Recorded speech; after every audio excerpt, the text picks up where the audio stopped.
पुरुषोत्तम मास महात्म कथा अध्याय 12। नारद जी बोले, जब भगवान शंकर चले गए तब हे प्रभु, उस बाला ने शोक कर क्या किया, सो मुझ विनीत को धर्म सिद्धि के लिए कहिए। श्री नारायण बोले, इसी प्रकार राजा युधिष्ठिर ने भगवान कृष्ण से पूछा था, सो भगवान ने राजा के प्रति जो कहा सो हम तुमसे कहते हैं, सुनो। श्री कृष्ण बोले, हे राजन, इस प्रकार जब शिवजी चले गए तब वह बाला प्रभावित हो गई और लंबे श्वास लेती हुई बड़ी डरी और वह कृशोदरी अश्रुपात पूर्वक रोने लगी। हृदय अग्नि से उठी हुई ज्वाला से जलते हुए अंग वाली वह तपस्विनी कन्या वन अग्नि से जले हुए पत्ते वाली लता की तरह हो गई। दुख और ईर्ष्या को प्राप्त उस कन्या का बहुत समय व्यतीत हो गया। जिस प्रकार चूहे के बिल में घुसकर आक्रमण करके सर्प उसे वश में कर लेता है, उसी प्रकार उपर्युक्त शोचनीय अवस्था को प्राप्त उस तपस्विनी बाला पर उस प्रभु काल ने आक्रमण कर उसे वश में कर लिया। वर्षा ऋतु में मेघ से घिरे हुए आकाश में बिजली चमककर जैसे नष्ट हो जाती है, उसी प्रकार तपस्या से जले हुए पाप वाली वह कन्या अपने आश्रम में मर गई। उसी समय धर्मनिष्ठ यज्ञसेन नामक राजा ने बड़ी सामग्रियों से युक्त उत्तम यज्ञ किया। उस यज्ञ कुंड से सुवर्ण के समान कांति वाली एक लड़की उत्पन्न हुई।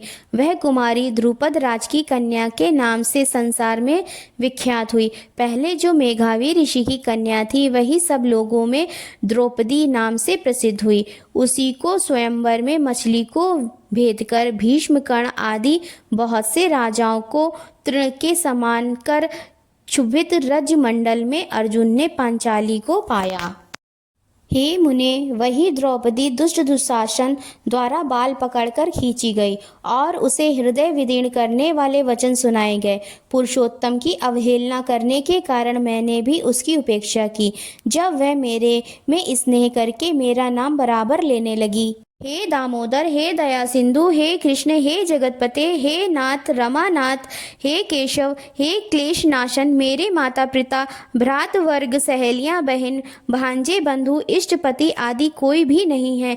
हे ऋषिकेश, मेरे तो आप ही सब कुछ हैं। हे गोविंद, हे गोपिकानाथ, दीन बंधो दया निधे दुशासन से आक्रमण की गई मुझे क्या आप नहीं जानते? यद्यपि पहली पुकार में मैंने उसकी ओर ध्यान नहीं दिया था, पर जब दुशासन ने पराभूत होकर उसने मेरा पुनः स्मरण किया तब गरुड़ पर चढ़ शीघ्र वहां पहुंचकर मैंने, हे राजन, उसे बहुत से वस्त्रों से परिपूर्ण कर दिया। मेरे में स्नेह करने वाली मैं ही हूँ प्राण, जिसके ऐसी सदा मेरे में भजन में परायण मेरी अत्यंत प्रिया सती सखी मुझको प्राणों के समान होने पर भी पुरुषोत्तम की अवहेलना करने के कारण उसकी उपेक्षा करनी पड़ी। पुरुषोत्तम का तिरस्कार करने वाले का मैं पतन कर देता हूँ। यह पुरुषोत्तम मुनियों और देवताओं से भी सेव्य है। फिर समस्त कामनाओं को देने वाला यह पुरुषोत्तम मनुष्यों द्वारा तो सेवनीय ही है। अतः आगामी पुरुषोत्तम की आराधना करो। 14 वर्ष के संपूर्ण होने पर तुम्हारा कल्याण होगा। पांडु नंदन, जिन पुरुषों ने द्रौपदी के बालों को खींचते हुए देखा है, हे महाराज, उनकी स्त्रियों की अलकों को मैं क्रोध से काटूंगा। दुर्योधन आदि राजाओं को यमराज के भवन को पहुंचाऊंगा। बात तुम समस्त शत्रुओं का नाश कर राजा होंगे। ना मेरे को लक्ष्मी प्रिय, ना मेरे को बलभद्र जी प्रिय, और ना वैसे मेरे को देवी देव की, ना प्रद्युम्न, ना सत्य की प्रिय है। जैसे मेरे को भक्त प्रिय है वैसा कोई प्रिय नहीं है। जिसने मेरे भक्तों को पीड़ित किया उससे मैं सदा पीड़ित रहता हूँ। हे पांडव, उसके समान मेरा अन्य कोई शत्रु नहीं है। उसके अपराध का फल देने वाला यमराज है, क्योंकि वह दुष्ट दंड देने के लिए भी मेरे से देखने के योग्य नहीं है। श्री नारायण बोले, श्री कृष्ण ने उन पांडु पुत्र युधिष्ठिर आदि को और द्रौपदी को समझाकर द्वारिका जाने की इच्छा से कहा, हे राजन, वियोग से व्याकुल द्वारिकापुरी को आज जाऊंगा, जहाँ पर महाभाग वसुदेव जी, हमारे बड़े भाई बलदेव जी, हमारी माता देवी देवकी तथा गद सांब आदि और आहुक आदि यादव रुक्मिणी आदि जो स्त्रियां हैं, दर्शन की उत्कंठा वाले वे सब हमारे आगमन की कामना से टकटकी लगाकर हमारा ही चिंतन करते होंगे। श्री नारायण बोले। इस प्रकार कहते हुए देवेश श्री कृष्ण के गमन को जानकर पांडु पुत्र किस प्रकार गदगद कंठ से बोले, जिस प्रकार जल में रहने वालों का जीवन जल है, उसी तरह हम लोगों के जीवन तो आप ही हैं। हे जनार्दन, थोड़े ही दिनों के बाद फिर दर्शन हो। पांडवों के नाथ हरि हैं और तीनों लोकों में दूसरा कोई नहीं है।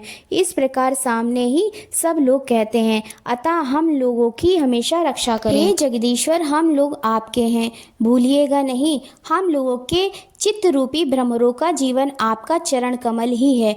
आप ही हमारे आधार हैं, इसलिए बारंबार हम सब प्रार्थना करते हैं। इन पांडु पुत्रों के निरंतर इस तरह कहते रहने पर श्री कृष्णचंद्र प्रेमानंद में मगन होकर धीरे धीरे रथ पर सवार होकर पीछे चलने वाले पांडु पुत्रों को लौटाकर द्वारकापुरी को गए। श्री नारायण बोले। इसके बाद श्री द्वारकानाथ श्री कृष्णचंद्र के द्वारकापुरी जाने पर राजा युधिष्ठिर अपने छोटे भाइयों के साथ तप करते हुए तीर्थों में भ्रमण को गए। हे ब्राह्मण, नारद भगवान के प्रिय पुरुषोत्तम मास में मन लगाकर और श्री कृष्णचंद्र के वचनों का स्मरण करते हुए अपने छोटे भाइयों से तथा द्रौपदी से राजा युधिष्ठिर बोले, अहो, पुरुषोत्तम मास में होने वाले अत्यंत उग्र पुरुषोत्तम का महात्म सुना है। पुरुषोत्तम भगवान के पूजन किए बिना सुख किस तरह मिलेगा। इस भारतवर्ष में वह धन्य है, वह पूज्य है, वही श्रेष्ठ है जो अनेक प्रकार के नियमों से पुरुषोत्तम भगवान का पूजन अर्चन किया करता है।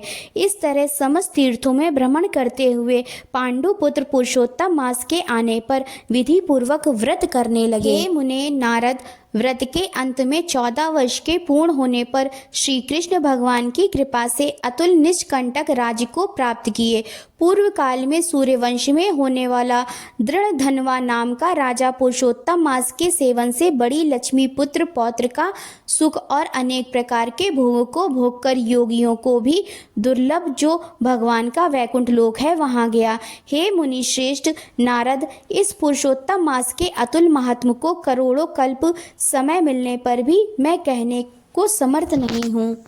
सूत जी बोले, हे विप्रलोक, पुरुषोत्तम मास का महात्म कृष्ण द्वैपायन व्यास जी से मैंने सुना था, तथापि कहने को मैं समर्थ नहीं हूँ। इस पुरुषोत्तम मास के अखिल महात्म को स्वयं नारायण जानते हैं या साक्षात वैकुंठवासी हरि भगवान जानते हैं, परंतु ब्रह्मादि देवताओं से नमस्कार किए जाने वाले चरण पीठ जिनके ऐसे गोलोकनाथ श्री कृष्णचंद्र भी अपनाए हुए पुरुषोत्तम मास का संपूर्ण महात्म नहीं जानते हैं, तो मनुष्य कहाँ से जान सकता है। ओम नमो नारायणा, ओम नमो भगवते वासुदेवाय। आशा करती हूँ आप सभी को यह वीडियो अवश्य ही पसंद आई होगी। अगर आपको यह वीडियो पसंद आई हो तो प्लीज़ इसे लाइक करें, अपने दोस्तों और परिवार के साथ इसे शेयर करें, हमारे इस चैनल को सब्सक्राइब करें, बेल आइकन दबाना ना भूलें ताकि आगे आने वाली नई नई कथाएं आपको सबसे पहले मिल सकें। कमेंट में अपना सुझाव ज़रूर दें। राधे राधे।